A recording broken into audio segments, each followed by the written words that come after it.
Episode of UK Prison Stories brought to you by Bolts Bars and a Bit of Bird. I'm Carl Aldred. Let's get it on. Yesterday I brought you episode 1, part 1 of H&P Aylesbury and what it's about. Kids that can't control their anger, kids that want to hurt themselves, kids that want to hurt other screws, kids that want to hurt each other. Everyone's doing over 4 years. There's kids there that might never be getting out. There's kids there doing 35 year recommendations before they're even up for parole. Is this a place that you'd want your kid to be sent? Is this a place that you'd want any kid to be sent, regardless of what they've done? Do you think a place like this works, or do you think they just make kids worse and then before they turf them off to the ACATs? You can decide. Let's just get straight into it. Part 2. Prisoners can train as chefs here. Food in here is beautiful.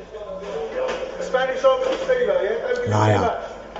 Boys are very good, very polite, serve you well.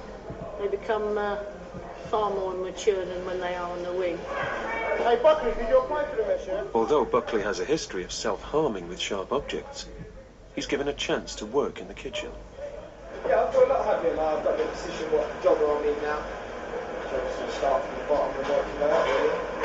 Which I don't mind, it keeps me busy. There are things in here that self-harmers could put around their body so they can take it back to their cells if they want to.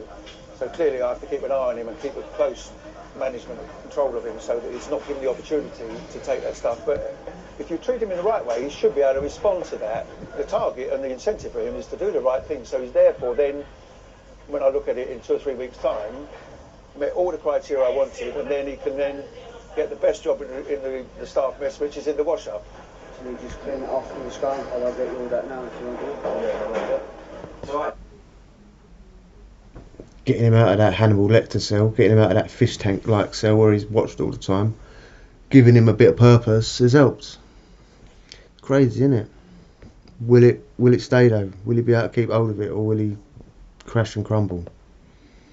Right in prison, when you've got all these people around to help you, all these courses you can do, all these cooking degrees, it's when you get outside them gates with your bags and you're basically thrown back into community. There's not a lot of people there to help you. And I don't want to go to the hostel. The simple fact is that you've got drug users in a hostel, then I've got more chance of offending. But even if I've got a full-time job as a chef, I've still got people smoking drugs in front of me, and I'm going to be back in prison. I can say no, but when you're around that constantly, it's like in prison, if you're constantly around wrong peers, you're going to get in trouble with fights, segregation unit, verbal warnings. Like all these boys, you get them down here, give them a bit more responsibility, and they do seem to develop a little bit. And maybe that's good for him, I don't know. But he seems to be all right, he's doing the work. We've got a number of different tasks for him to carry out, and I think he's working all right at it. So, yeah. Prisoners provide the labour for most prison services, including the laundry. Finally got a job. I've been unemployed about 2 months now. You know what I mean? So I've just been riding stiff bang up for like 2 months. Now I'm out myself, you know what I mean? Like days are going a lot quicker. I've got just under a year left. All I can do now is just keep my head down, think about what I'm going to do when I get out. When I was out, I break into houses, and that's all I actually done, you know what I mean? Obviously, like, I've never been to college, you know what I mean? So, I've never actually done anything, you know what I mean? When I was there, and I'm definitely not saying he is suspicious or something, because I was there 10 years previous to this getting filmed. When I was there, it was only the Bacons and the Nonces and the Wrong'uns and the Pedos that were allowed to, that worked in the laundry. They were the ones that worked there. What kind of positive can rise from a tragedy? If this is what a negative can do, feels like my neck is in a noose from my ties to Her Majesty. Trying to stay alive with no strategy, just trying to survive for my sanity. Heard bashing stunts your both, but the lack of pussy's already deprived my anatomy. Prisoners with musical ability are given the opportunity to express themselves. I've been rapping before I even come jail, but I never quite took it serious. It was just like something I could do, could throw 2 lines together and make them sound good, but that was it. I never really took it serious. I don't know whether it was the predicament I was in that changed my whole mindset, but my rapping changed with it, and that since then, it's just something I take very serious. Without this, I don't know what I'll do in jail. If I never had that escape, this is how I escape. Tuck shackled down, I'll work the cuffs. I'm just trying to make it home before the feathers on my bird gets plucked. Life for Kenny Cornwall often takes out his frustrations on prison property. They had a disagreement over the way a shot was played, and then he just lost it. He lost at the end. He just went nuts, said, "No, if I can't play pool, nobody's playing pool," and ripped the cloths. The rest of the lads won the best please. There was nothing for them to do. So then, None of them did nothing though, did they? None of them did nothing to old matey boy. They just let him get on with it. He probably could have a tear up. But going back to the rap, why not? Why not give people a little bit of purpose? I've been in jails without prison radio. Don't mean they get treated with kid gloves or anything. It's just a job, isn't it? And yeah, NPR, National Prison Radio. You can probably get it online or something. But it makes him behave, gives him a bit of purpose, gets him writing, gets him thinking about words and lyrics. It's not a bad thing.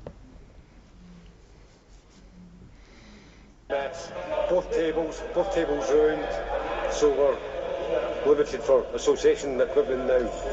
We all had 2 tables for the biggest thing in the prison, so we've got none now. What happened today? Are you afraid to keep out? This guy is a nut. He's scared for his life, so he ripped the table to go to the block. Dickhead, man. He's going to go to the block. I don't think the I take it all back. Be too pleased with what he's done, so he's not particularly safe on the wing. Just can't let him out, so I'll move him to the seg unit anyway when he wants to go. I take it all back then. He obviously did it to get moved. Oh well. What we've got here is 2 pool cues, both of them smashed. We've seen how volatile some of the young men are here and the way they can turn in an instant. So that's why we've always got to be on guard, be careful, make sure everything's accounted for, to stop staff or other prisoners being injured by weapons like these. I'm this close to just fucking up a prisoner or something. And every time I try and get out of it, it's like another challenge comes along. Kenny, it's not a pig. It's not just your way of dealing with things. And that's what you need to learn about. There's a lot of people in life piss me off. They don't go around turning pool tables and smashing pool cues. It's that or I just smash somebody's face and that's just going to get me even worse. It's going to get me even worse. That's not the only alternative, is it? Every time we get to this level, that's another added bit to your sentence. We start all over again.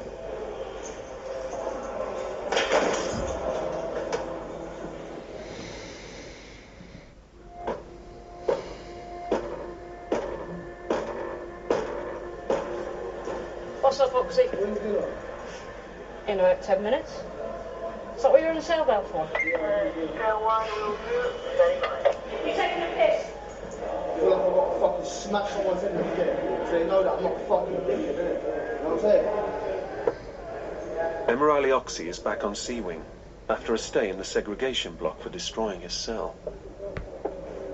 Unfortunately, his history is that he ends up smashing up when he doesn't get his own way. We'll try and deal with it. Try to get through to him that it's not the way to go. I would like to think we could get through to him. I'm always positive, but the truth of the matter is he probably will just smash up, go back down the seg and not break the cycle that he's in, because he doesn't want to be at Aylesbury. He's a difficult prisoner, and if I'm honest, personally, I don't think this environment helps him, because it's YOYs, young offenders, and a lot of them are immature. Shit the nail on the head, but what can he do? She ain't going to change the system on her own, is she? But she's definitely right. That sort of environment doesn't help anyone. If you're pissed off and you're angry and you're stressed and you can't control it because you're immature, because you're a child, 18 to 21, you're a child, isn't it? Even when you're 21, you're a child. being in a place like this where people can sense it as well, and people will try and wind you up and all that, and you don't need it. It's hard work. It's hard work enough when someone's not trying to wind you up and you're just trying to hold it down, just indoors, on road, on the street. When you're in there and in that violent environment, it's not gonna help. But what are you gonna do, innit? What can you do? That's the bigger question. I don't know. Oxy is upset that he's still being punished with a loss of privileges, and Liz, the mental health worker, is trying to calm him down. When did you come back over?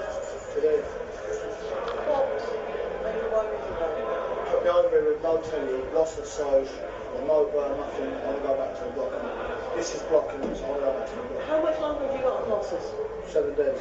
7 days? And you can ride 7 days, surely. Where's the point in me being on a different unit but with the same circumstances? Where's the point? Having some human contact. With who? With who? Who are these people? Who are they to me? Do I care about anyone here? I came to prison alone, I'm a little cattle. I don't want to know anyone here. I don't want to know if I'm caught in it. I want to get out of here and that's it. I want a cigarette. Can I go have a cigarette? Can I go get a Rizla? Why can't I go get a Rizla? I don't know, I'm just asking certain officers, let me just go get a Rizla quickly, innit? So I can calm down and not let me go get a Rizla. What the fuck's all that about? It's like they want me because they want me to do something, innit? That's why, because they want me to do something. They're pushing my buttons. Do you genuinely believe that? But I want a Rizla. Why is it so hard for me to go get a Rizla? Let me find out. Can I get the skin? I'm not running around getting Rizlas. It's like I'm going to have to do something bigger for them to understand that I need to get out of here. When you finish.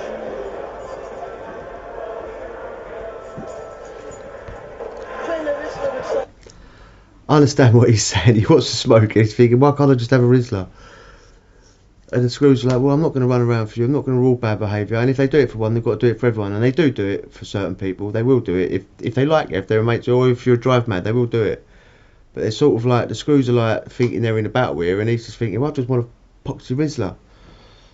So I totally understand what he's saying. Like, and again, the immaturity comes into it. He's not thinking, well, I've been kicking off and beating you up for God knows how long. He's not thinking like that. He's thinking, well, I just want a poxy Rizla. He's thinking in the moment now, innit? He's not thinking about yesterday or the future. He's just thinking, well, I just want a Rizla.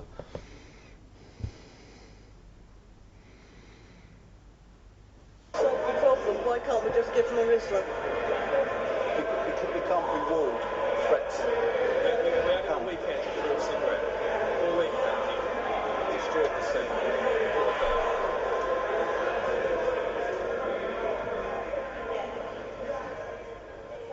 Oxy's next move is to squirt washing up liquid under his door. Your history denotes if you're getting to a level where you are becoming unmanageable. So at the moment we're having to manage you behind your door. And now you're behind the door, you're becoming even more unmanageable by creating a health and safety risk to everybody. He's now getting desperate. He specifically said that he runs this prison, he controls us, and he's very quickly learning that's not the case. So now he's doing desperate things to get attention. I don't think so. He's doing all that because he's controlling the situation. What have you done for now? Calling someone a little girl? Calling someone a little girl? I can't believe you just went, you little girl. He's been told no about a couple of things today, which he doesn't like, because he just thinks that he should be back up to where he was on D-Wing straight away. Okay, follow me, then we'll go this way. Oxy is escorted back to the segregation block once again. No, you're right. Okay, so, that problem's on the wing. He's now refusing to eat. All machines need fuel in there, especially highly tuned sporting models. Why aren't you eating? You don't know why you're not eating? I don't want to. Don't want to. Is it as a protest? I don't want to eat. It's just because you're not hungry? Yeah, just don't want to eat. Every day we'll encourage him to eat, we'll try and talk. Whether it does seem to be a protest, but we'll see really. I know Emirati does like his food, he does lots of exercise, so he needs his food. So hopefully before 3 days are up, he'll start eating again. If I don't fucking eat, it's going to work. I'm going to get out of it. Simple. You know what I mean? It's the only way to do it. Should he be saying this to the camera crew, who are probably going to tell the screws that are standing behind him? People do that all the time. Refuse to eat to get a ship out, or to not get shipped out. I've seen someone refuse to eat, and he was eating. He was getting eggs given to him, and people was giving him penguins and whatnot. But they were trying to send him to some prison, and he refused to eat. He just started refusing to eat, pretending to refuse to eat, and he got what he wanted. He wants to get shipped out, and does the establishment really want someone to starve themselves to death on their watch? But on the flip side to that, what jail's going to take someone that's on a hunger strike? They're going to go, well, why do we need that headache for?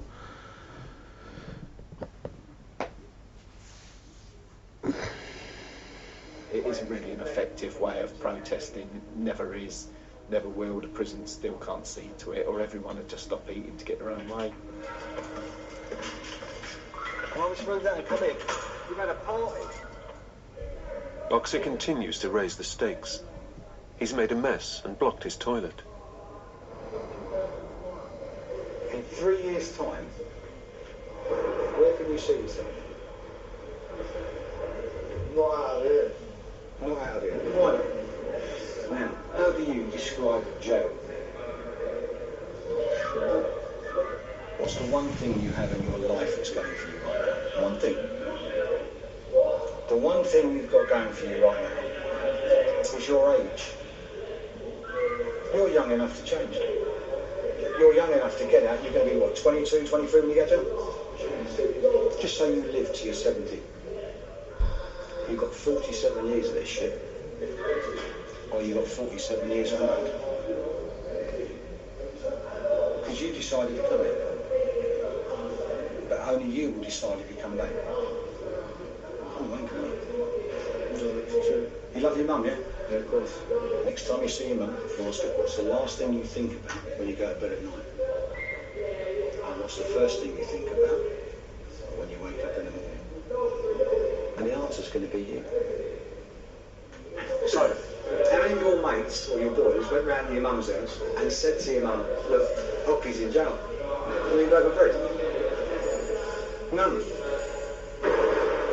So what I would do if I was you, when I get out of jail in 3 years' time and you walk down the streets of Hertfordshire and your mates come up and see you, I'd tell them to fuck off. Some prisons you can rehabilitate. You know that some prisons won't come back to prison, but the majority, sadly, they do. They do. It's the way, you know, they're brought up in deprived areas. They've got no education. They've got no job. They get out of prison. And there's no workout. There's no workout on the streets for young kids that have got qualifications, let alone a prisoner that comes out of prison, that's been in prison 3-4 years, and what have you done? Nothing.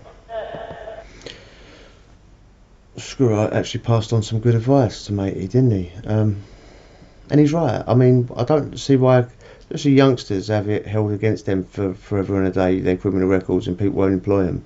Because they work, you know, it's got to come a point where you think, well, he's grown up a bit now, let's give him a second chance. Sad reality is most people don't. There's certain places out there that will employ ex-prisoners, and yeah, it's very hard. It's very hard, but he's Screw's talking sense about how many of your pals have been to see your mum and blah blah blah. He wouldn't be able to talk like that in a man's jail. The man probably wouldn't want to hear it, and the Screws don't want to. They can, you know. By the time you get to adult prison, usually it's too late, and there's no point giving that sort of speech to a man, because he's definitely not going to listen. But youngsters, there's more chance. Less than 36 hours after starting to refuse food, Oxy changes his mind. So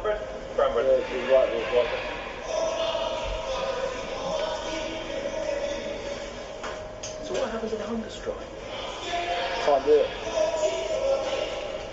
2 fucking hours. hungry. How long did it last? Day and a half. You're drinking tonight. I eat much more than you on ours.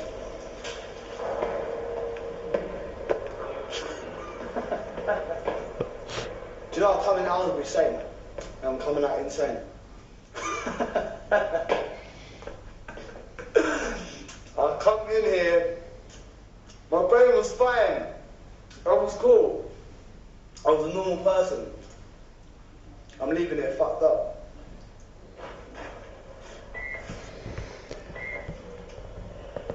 It's so true. It's so true. You go to prison half normal, made one mistake, you come out with all sorts of problems. You see things you're never going to unsee. You hear things you're never going to unhear. You see more drugs than what you've ever seen, allegedly, than what you've ever seen in your life. It's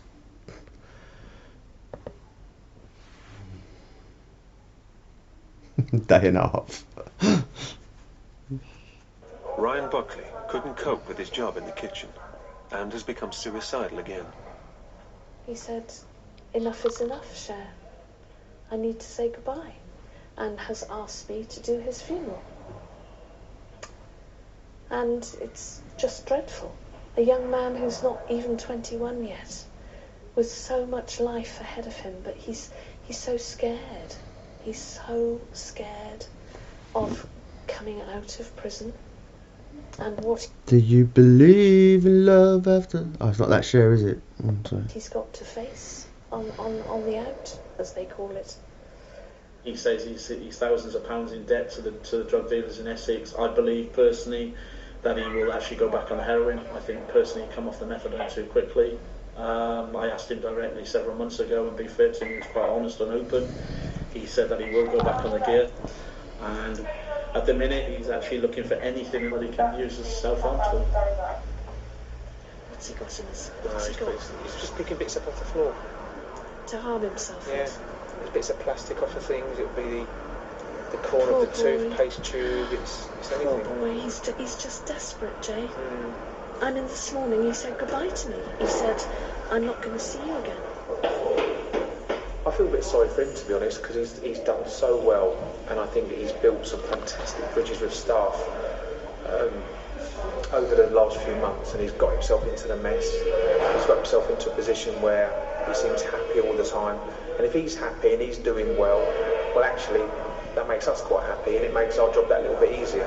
To see him back here, we don't want to see him going down that slippery slope again and having to start again.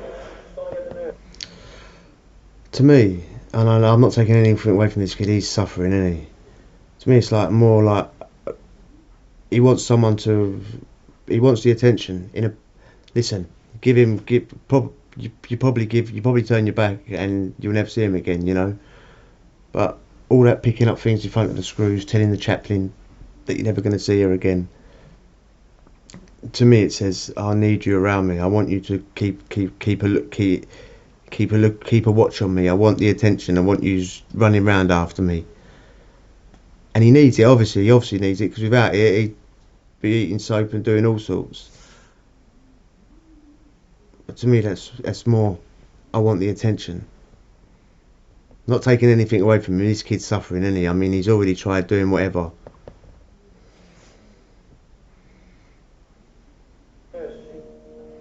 Despite being watched as a suicide risk, Ryan's managed to find something to cut himself with. What are we going to do with it? Ryan, what are you doing with the soap? Right. What is that? I know you don't need me here, but I'm not going anywhere, so I'm sure you probably know this already, but eating the soap, all it's going to do is make you sick. What a lot of lads do when you come into jail is the age stop the age of going to jail. So say you come into jail at 14, you tend not to socially develop above the age of 14 because you're not in that social outlet, are you? So you tend to live your life, you know, and then after a few years you'll start to grow up. So I don't know how long Ryan's actually been in, but he's obviously at that level when he came in because he's not, you know. That's true. You stay at the maturity you was when you first went in there. You stay there. until you find somewhere, and then you eventually you end up years behind everyone else because you stay in that mentality of being a kid. Like in his case, it'd be being a kid. To see Ryan in such a state was distressing. He's got a massive range of complex issues. Whether I sadly really was a serious attempt. Officers revived Ryan and saved his life. And we've just got to do our best to resettle him, try to provide him with everything that we can, so that when he gets back in the community, he's not going to be a risk to anyone else. He's not going to, create another victim somewhere, but maybe he also won't be a risk to himself, But we're going to have to wait and see what happens, I suppose. In the segregation block, a prisoner has gone on a dirty protest. So Ryan did try it again, another serious attempt, and I had to fast forward that bit. And he's obviously got, he's sitting there eating soap and picking things up. And then we segue right into a dirty protest. Well,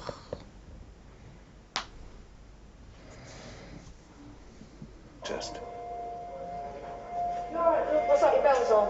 Huh? What's that? Oh no, it's broken. It just keeps coming up and on with stuff. Alright then. Give us a shout if you want anything. The prisoner has been throwing his feces out of his smashed observation flat. I can't bear the smell of that poo. I need some lavender.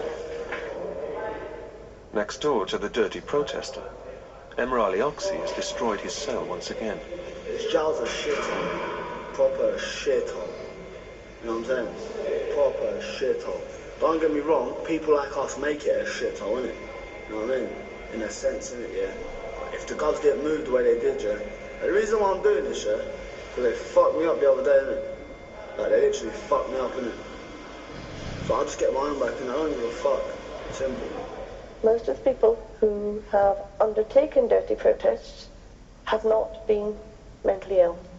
They did it because it was what was going to cause the most repulsion, and it has been done that to make a very strong statement to the staff of this place. dirty process is a nasty thing. Especially his poor mate he uses next door. Imagine the smell. It's disgusting. I don't know how you do it. Don't know how you do it. Don't know how anyone does it. She just said it. Most of them ain't got mentally ill. They're just doing it to get a point across. How do you do it, mate? It stinks.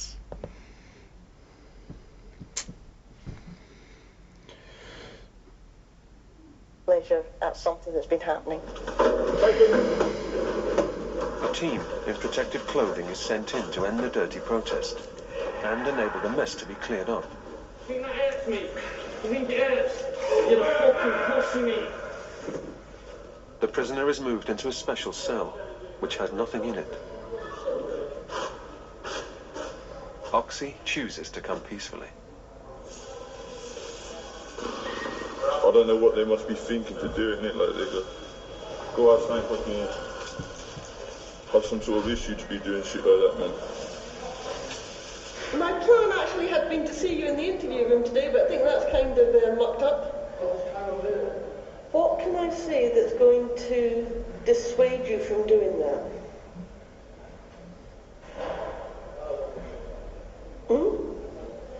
I know you want the ship out, but you know there's not a great deal I can do about that. We have discussed it many times. I will represent your views for you. And I suspect people will be quite glad to see the back of you at the moment. But who's going to take it? We've got to instill a lot of things in people before they go out through the door, and teach them some life skills and teach them, explore options. If somebody comes up to you and says, do you want some drugs? How are you going to handle that? Be honest with us. Yes, please. And yeah, it's just trying to give them that hope that things can change, that when they get outside it has changed, and they think, right, let's move on then. I learnt in Aylesbury to say no with be assertive, but don't be rude. So, do you want drugs, mate? No, thank you. Have a good day. Goodbye. Easy. That's generally the shit they teach you in Aylesbury. I'm just trying to have a good day. Be assertive, today. don't be rude. It's not gonna work. I know it ain't. You know, it's just. During his time here, Ryan Buckley has spent 220 days under special observation to ensure his safety. Lewis Bibby is hoping to settle down with his fiancée Jess when he's released. Emrali Oxy's continuing battle with the authorities has resulted in 576 days being added to his sentence.